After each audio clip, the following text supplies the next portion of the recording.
Best Russian Short Stories includes tales from Pushkin, Gogol, Turgenev, Dostoevsky, Tolstoy, Saltykov, Chekhov, Gorky, and more. Introduction. Conceive the joy of a lover of nature who, leaving the art galleries, wanders out among the trees and wild flowers and birds that the pictures of the galleries have sentimentalized. It is some such joy that the man who truly loves the noblest in letters feels when tasting for the first time the simple delights of Russian literature. French and English and German authors, too, occasionally offer works of lofty, simple naturalness. But the very keynote to the whole of Russian literature is simplicity, naturalness, veraciousness. Another essentially Russian trait is the quite unaffected conception that the lowly are on a plane of equality with the so-called upper classes. When the Englishman Dickens wrote with his profound pity and understanding of the poor, there was yet a bit of remoteness, perhaps even, a bit of caricature in his treatment of them. He showed their sufferings to the rest of the world with a "Behold how the other half lives." The Russian writes of the poor, as it were, from within, as one of them, with no eye to theatrical effect upon the well-to-do. There is no insistence upon peculiar virtues or vices.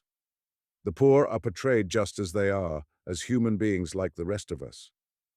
A democratic spirit is reflected, breathing a broad humanity, a true universality, an unstudied generosity that proceed not from the intellectual conviction that to understand all is to forgive all, but from an instinctive feeling that no man has the right to set himself up as a judge over another, that one can only observe and record. In 1834, two short stories appeared, The Queen of Spades by Pushkin and The Cloak by Gogol. The first was a finishing off of the old, outgoing style of Romanticism. The other was the beginning of the new, the characteristically Russian style. We read Pushkin's Queen of Spades, the first story in the volume, and the likelihood is we shall enjoy it greatly. But why is it Russian, we ask? The answer is, it is not Russian. It might have been printed in an American magazine over the name of John Brown, but now take the very next story in the volume, The Cloak. Ah, you exclaim, a genuine Russian story, surely. You cannot palm it off on me over the name of Jones or Smith. Why? Because The Cloak for the first time strikes that truly Russian note of deep sympathy with the disinherited. It is not yet wholly free from artificiality, and so is not yet typical of the purely realistic fiction that reached its perfected development in Turgenev and Tolstoy. Though Pushkin heads the list of those writers who made the literature of their country world famous, he was still a romanticist in the universal literary fashion of his day. However, he already gave strong indication of the peculiarly Russian genius for naturalness or realism, and was a true Russian in his simplicity of style. In no sense an innovator, but taking the cue for his poetry from Byron and for his prose from the romanticism current at that period, he was not in advance of his age. He had a revolutionary streak in his nature, as his ode to liberty and other bits of verse and his intimacy with the Decembrist rebels show. But his youthful fire soon died down, and he found it possible to accommodate himself to the life of a Russian high functionary and courtier under the severe despot Nicholas I, though, to be sure, he always hated that life. For all his flirting with revolutionarism, he never displayed great originality or depth of thought.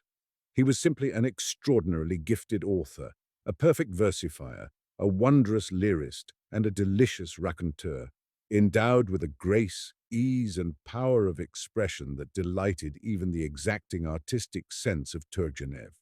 To him aptly applies the dictum of Socrates: "Not by wisdom do the poets write poetry, but by a sort of genius and inspiration." I do not mean to convey that as a thinker Pushkin is to be despised. Nevertheless, it is true that he would occupy a lower position in literature did his reputation depend upon his contributions to thought and not upon his value as an artist. "We are all descended from Gogol's Cloak," said a Russian writer. And Dostoevsky's novel, Poor People, which appeared 10 years later, is, in a way, merely an extension of Gogol's shorter tale.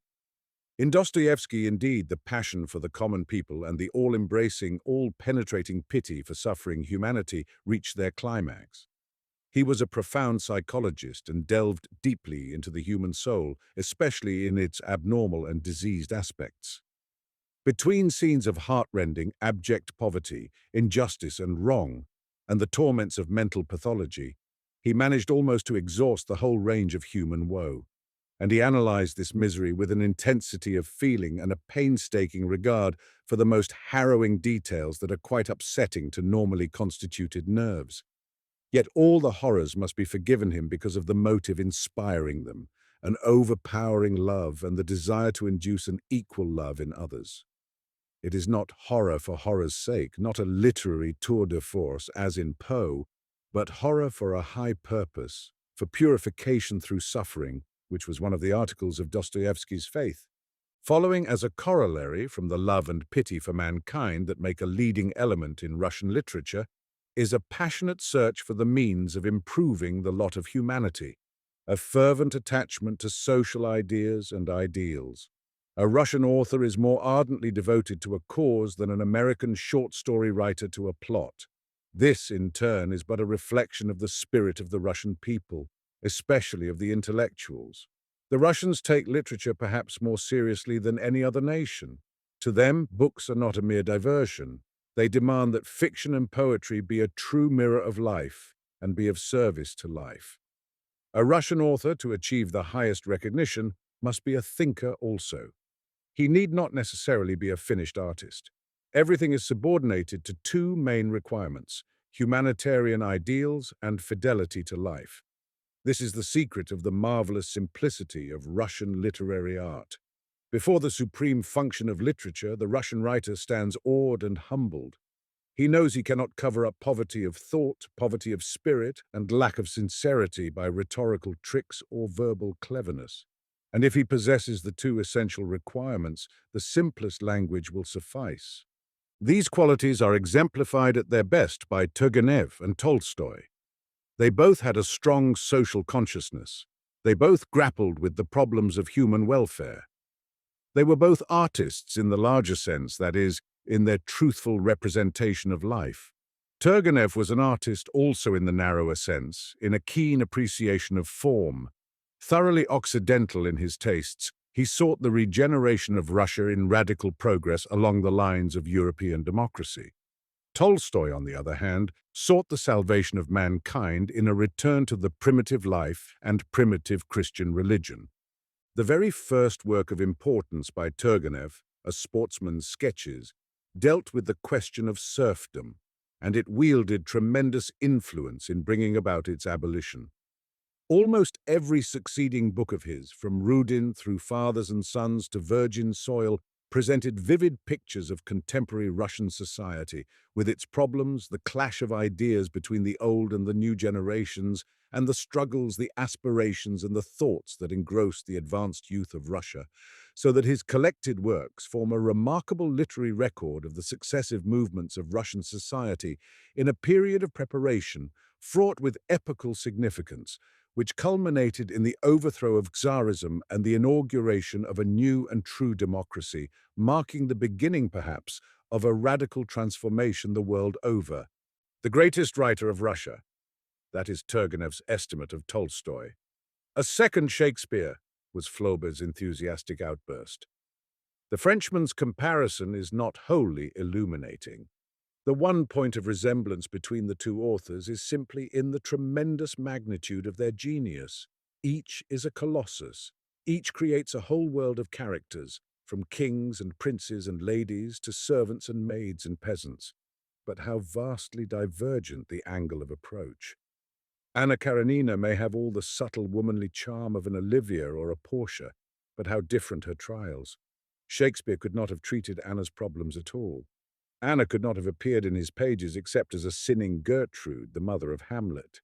Shakespeare had all the prejudices of his age. He accepted the world as it is with its absurd moralities, its conventions and institutions and social classes.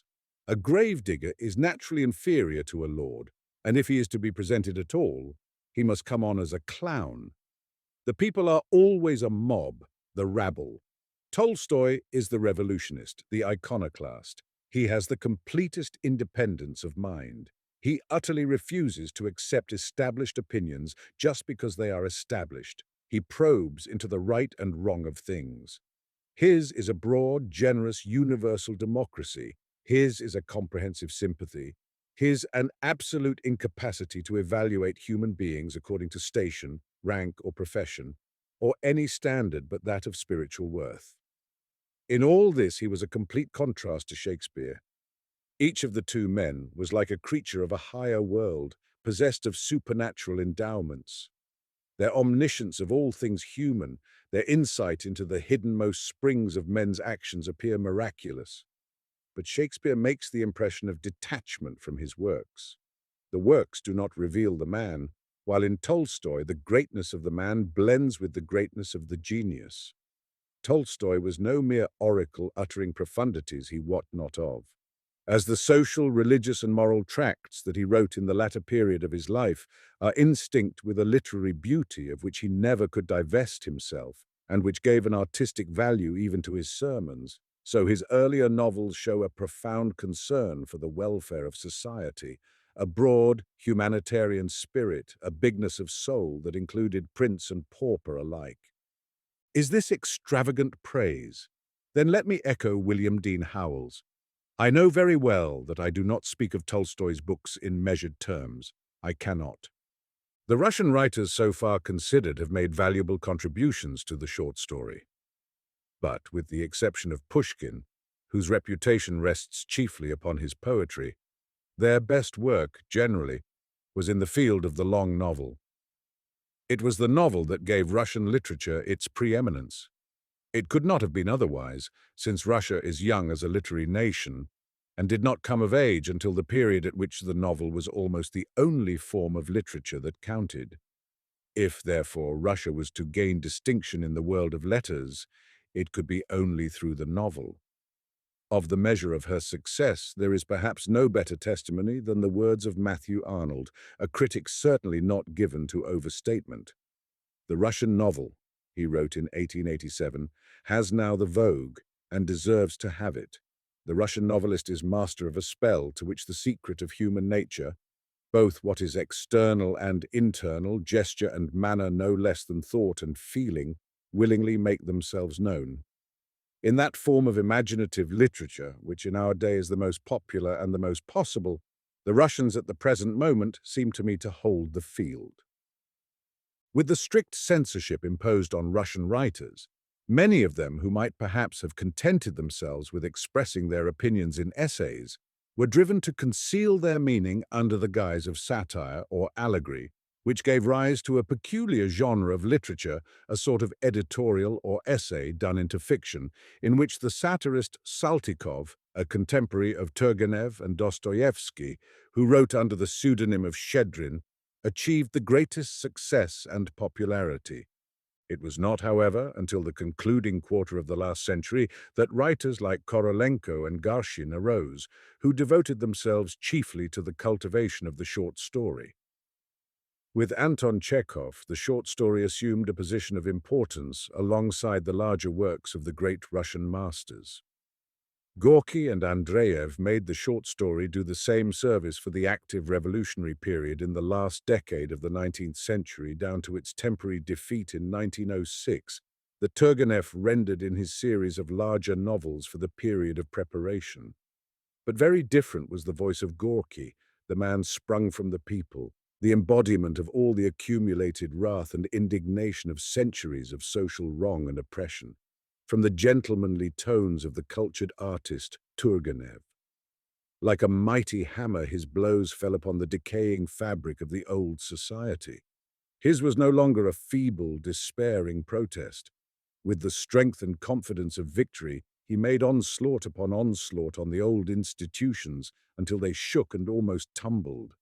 And when reaction celebrated its short-lived triumph and gloom settled again upon his country, and most of his co-fighters withdrew from the battle in despair, some returning to the old-time Russian mood of hopelessness, passivity, and apathy, and some even backsliding into wild orgies of literary debauchery, Gorky never wavered, never lost his faith and hope. never for a moment was untrue to his principles. Now, with the revolution victorious, he has come into his right, one of the most respected, beloved, and picturesque figures in the Russian democracy. Kuprin, the most facile and talented short story writer next to Chekhov, has, on the whole, kept well to the best literary traditions of Russia, though he has frequently wandered off to extravagant sex themes, for which he seems to display as great a fondness as Artzybashev. Semyonov is a unique character in Russian literature, a peasant who had scarcely mastered the most elementary mechanics of writing when he penned his first story.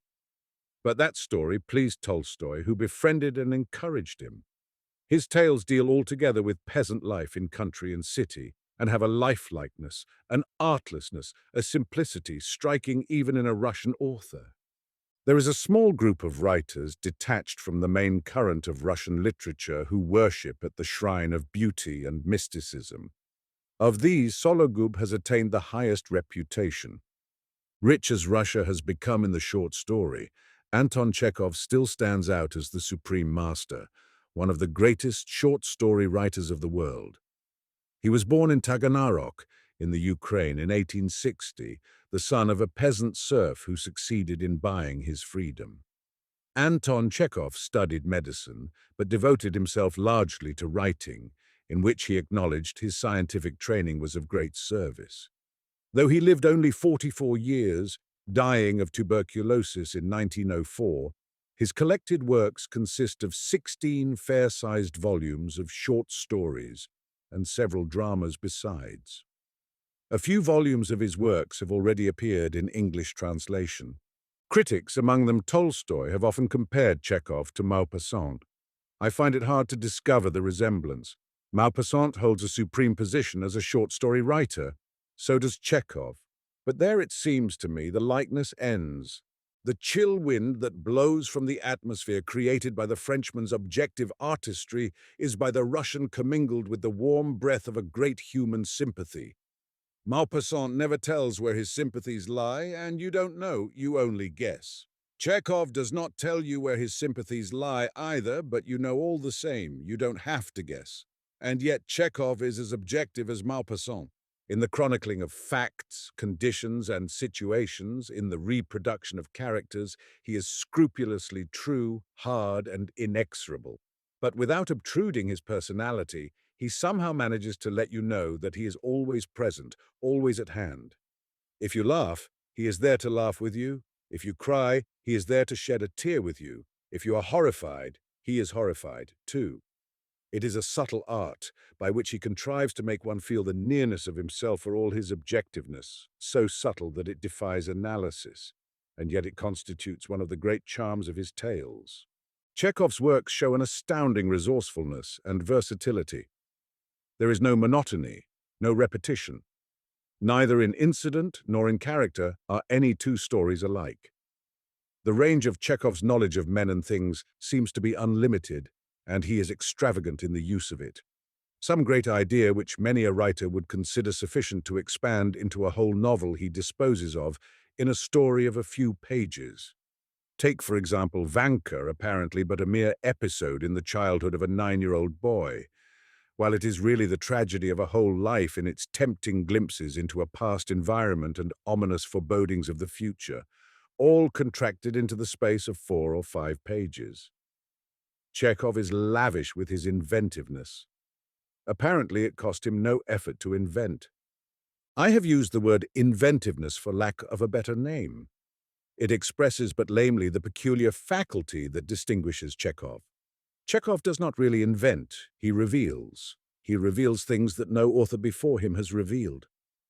It is as though he possessed a special organ which enabled him to see, hear, and feel things of which we other mortals did not even dream the existence. Yet when he lays them bare, we know that they are not fictitious, not invented, but as real as the ordinary familiar facts of life. This faculty of his playing on all conceivable objects, all conceivable emotions, no matter how microscopic, endows them with life and a soul. By virtue of this power, the steppe, an uneventful record of peasants traveling day after day through flat, monotonous fields, becomes instinct with dramatic interest. and its 125 pages seem all too short. And by virtue of the same attribute, we follow with breathless suspense the minute description of the declining days of a great scientist, who feels his physical and mental faculties gradually ebbing away. A tiresome story, Chekhov calls it. And so it would be without the vitality conjured into it by the magic touch of this strange genius. Divination is perhaps a better term than invention. Chekhov divines the most secret impulses of the soul, scents out what is buried in the subconscious, and brings it up to the surface. Most writers are specialists. They know certain strata of society, and when they venture beyond, their step becomes uncertain. Chekhov's material is only delimited by humanity. He is equally at home everywhere. The peasant, the laborer, the merchant, the priest, the professional man, the scholar, the military officer, and the government functionary, Gentile or Jew, man, woman, or child, Chekhov is intimate with all of them. His characters are sharply defined individuals, not types. In almost all his stories, however short, the men and women and children who play a part in them come out as clear, distinct personalities. Ariadne is as vivid a character as Lily, the heroine of Sudermann's Song of Songs. Yet Ariadne is but a single story in a volume of stories. Who that has read The Darling can ever forget her? The woman who had no separate existence of her own, but thought the thoughts, felt the feelings, and spoke the words of the men she loved. And when there was no man to love any more, she was utterly crushed until she found a child to take care of and to love. And then she sank her personality in the boy as she had sunk it before in her husbands and lover, became a mere reflection of him, and was happy again. In the compilation of this volume, I have been guided by the desire to give the largest possible representation to the prominent authors of the Russian short story and to present specimens characteristic of each. At the same time, the element of interest has been kept in mind, and in a few instances, as in the case of Korolenko, the selection of the story was made with a view to its intrinsic merit and striking qualities, rather than as typifying the writer's art. It was, of course, impossible in the space of one book to exhaust all that is best. But to my knowledge, the present volume is the most comprehensive anthology of the Russian short story in the English language and gives a fair notion of the achievement in that field. All who enjoy good reading, I have no reason to doubt, will get pleasure from it, and if in addition it will prove of assistance to American students of Russian literature, I shall feel that the task has been doubly worth the while. Korolenko's Shades and Andreev's Lazarus first appeared in Current Opinion, and Artzybashev's The Revolutionist in the Metropolitan Magazine. I take pleasure in thanking Mr. Edward J. Wheeler, editor of Current Opinion, and Mr. Carl Hovey, editor of the Metropolitan Magazine, for permission to reprint them. Signature, Thomas Seltzer. Everything is subordinated to two main requirements: humanitarian ideals and fidelity to life. This is the secret of the marvelous simplicity of Russian literary art. Thomas Seltzer. Best Russian Short Stories. The Queen of Spades by Alexander S. Pushkin. I. There was a card party at the rooms of Narumov of the Horse Guards. The long winter night passed away imperceptibly, and it was 5 o'clock in the morning before the company sat down to supper. Those who had won ate with a good appetite. The others sat staring absently at their empty plates. When the champagne appeared, however, the conversation became more animated, and all took a part in it. "And how did you fare, Surin?" asked the host. "Oh, I lost as usual. I must confess that I am unlucky. I play Mirandole. I always keep cool. I never allow anything to put me out, and yet I always lose." "And you did not once allow yourself to be tempted to back the red? Your firmness astonishes me." "But what do you think of Hermann?" said one of the guests, pointing to a young engineer. "He has never had a card in his hand in his life. He has never in his life laid a wager, and yet he sits here till 5 o'clock in the morning watching our play." "Play interests me very much," said Hermann, "but I am not in the position to sacrifice the necessary in the hope of winning the superfluous." "Hermann is a German. He is economical, that is all," observed Tomsky. "But if there is one person that I cannot understand, it is my grandmother, the Countess Anna Fedotovna." "How so?" inquired the guests. "I cannot understand," continued Tomsky, how it is that my grandmother does not punt.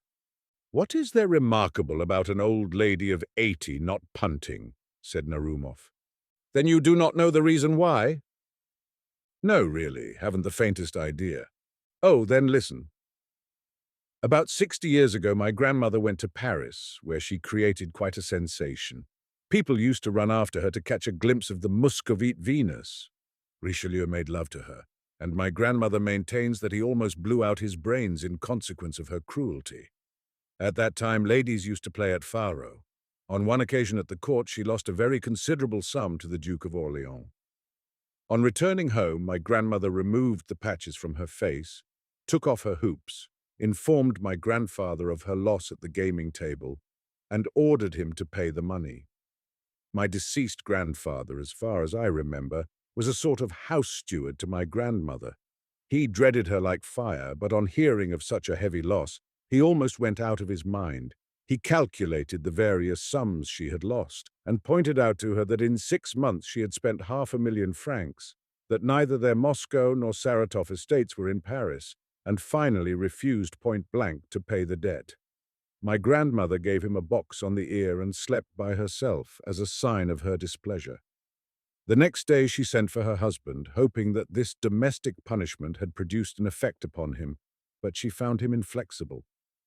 For the first time in her life, she entered into reasonings and explanations with him, thinking to be able to convince him by pointing out to him that there are debts and debts, and that there is a great difference between a prince and a coachmaker. But it was all in vain. My grandfather still remained obdurate. But the matter did not rest there. My grandmother did not know what to do. She had shortly before become acquainted with a very remarkable man. You have heard of Count Saint-Germain, about whom so many marvelous stories are told. You know that he represented himself as the wandering Jew, as the discoverer of the elixir of life, of the philosopher's stone, and so forth. Some laughed at him as a charlatan, but Casanova, in his memoirs, says that he was a spy. But be that as it may, Saint-Germain, in spite of the mystery surrounding him, was a very fascinating person, and was much sought after in the best circles of society. Even to this day, my grandmother retains an affectionate recollection of him, and becomes quite angry if anyone speaks disrespectfully of him. My grandmother knew that Saint-Germain had large sums of money at his disposal. She resolved to have recourse to him, and she wrote a letter to him asking him to come to her without delay. The queer old man immediately waited upon her and found her overwhelmed with grief. She described to him in the blackest colors the barbarity of her husband, and ended by declaring that her whole hope depended upon his friendship and amiability. Saint-Germain reflected. "I could advance you the sum you want," said he, "but I know that you would not rest easy until you had paid me back, and I should not like to bring fresh troubles upon you. But there is another way of getting out of your difficulty. You can win back your money." "But, my dear Count," replied my grandmother, "I tell you that I haven't any money left." "Money is not necessary," replied Saint-Germain. "Be pleased to listen to me." Then he revealed to her a secret, for which each of us would give a good deal. The young officers listened with increased attention. Tomsky lit his pipe, puffed away for a moment, and then continued. "That same evening my grandmother went to Versailles to the Jeu de la Reine. The Duke of Orleans kept the bank. My grandmother excused herself in an offhand manner for not having yet paid her debt by inventing some little story, and then began to play against him. She chose 3 cards and played them one after the other. All 3 won sonika, said of a card when it wins or loses in the quickest possible time. And my grandmother recovered every farthing that she had lost. "Mere chance," said one of the guests. "A tale," observed Hermann. "Perhaps they were marked cards," said a third. "I do not think so," replied Tomsky gravely. "What?" said Narumov. "You have a grandmother who knows how to hit upon 3 lucky cards in succession, and you have never yet succeeded in getting the secret of it out of her." "That's the deuce of it," replied Tomsky. "She had 4 sons, one of whom was my father. All 4 were determined gamblers, and yet not to one of them did she ever reveal her secret, although it would not have been a bad thing either for them or for me. But this is what I heard from my uncle, Count Ivan Ilyich,